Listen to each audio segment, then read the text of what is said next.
Now, in this movie entitled Inserting Data into an Array, I want to show you one of the real powers that you pick up when you begin to use arrays, and that is the ability to very, very quickly manipulate the data inside an array. Now, in a different video, I think it was called Array Data, or Using an Array, we actually went out and loaded an array, created a new one, and loaded it all in one statement, and then just looped through it to see what we had in there. And I want to run that one more time and just kind of remind you where we are.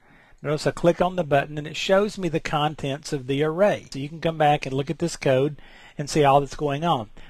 But let's say that we just wanted to create this array, and I'm just going to do a couple of little tricks here, and I'm going to comment that out. We just wanted to create the array and not load it with data, and then load it with data later on. Let's look at how we would load the data kind of manually. And what I'm going to do here is show you a couple of things. The first one, we're just going to do kind of a for each loop and just loop through it and put some sequential numbers into the array. So as it stands right now, we have an array that's going to be created called ML, and it's going to hold 7 positions, or 0 through 6 if we do them incrementally, which is indeed what we're going to do here. So the way I'm going to do this is I'm just going to code a for loop, and I will create an integer called I equals 0, and you'll notice usually in these loops most people use I for the integer, for the index that we're going to use in the array. It's just kind of a habit everybody has, and you'll see that quite a bit. And then we want to say, okay, as long as I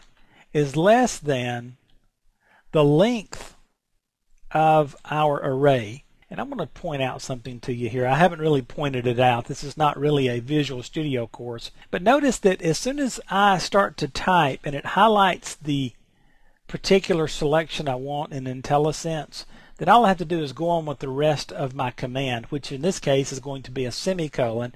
And so when I hit a semicolon, it puts that word in there for me, and then I don't fat finger it and get that case sensitivity issues that I have to deal with so often when I type it just kind of on the fly. So anyway, we're going to create a variable called I. We're going to check a condition each time through the loop to make sure that it's less than the length, which would be 7 of, or 6 rather, the indexes in my array. It's a 7-place array. 0 through 6 will be the index numbers. And then every time through, we just want to increment I by 1. Now, what we're going to do, and I always put code blocks to make sure that I don't confuse myself later, we're going to just simply loop through this particular array, and every time we're going to add or append another piece of data to the next index. So I will come down, I will close that out, and so what you're going to notice here, if you remember last time our array had 5, 3, 7, 9, 2, 6, and 8. Now we're going to create an array and we're going to loop through and load 0 through 6 in there. So we will run this now.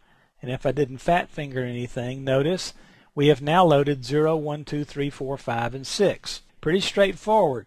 Go back through this and look. Every time through, we just simply added one more. The first time through it was 0, and we checked to see, is it smaller than the length? Yes, it was, and so we said, okay, then let's run this.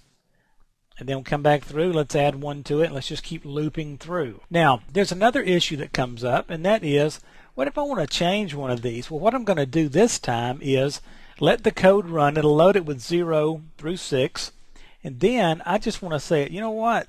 That third index position, I want that to be equal to 44. And I want the 5th position to be equal to 72. And so notice it's going to load them up with 0 through 6, and then it's going to set the 3rd and the 5th to these two numbers. And so if I run this, I should see that happen here. And sure enough, the 3rd's 44, the 5th is 72. So you see there's very easy ways to load these arrays once they exist. Now Notice I can assign these. This could have been a call out to a database to retrieve a value and then come back and drop it in a certain position in the array. It could have been anything like that. Anywhere I can get data, notice how easy it is to assign it into those index positions in that array. Okay, so what I wanted to show you in this video is very simply how to load these arrays up and how to manipulate the data that's in them. And let me show you one more thing before we go. And of course this goes without saying that I can then come back later and set ML3 equal to, say, something else, and it's now going to come out 21. It's going to set it to the original value, then set it to 44, and then come out to 21. And so what we're going to see on the final result here is 21, and there it is. So anyway, without beating this dead horse anymore, I just wanted to kind of show you how easy it is to manipulate the data inside these arrays. And in the next few videos, we'll dig into the different types of arrays and kind of give you some more ideas about where you can go with this in your own programming.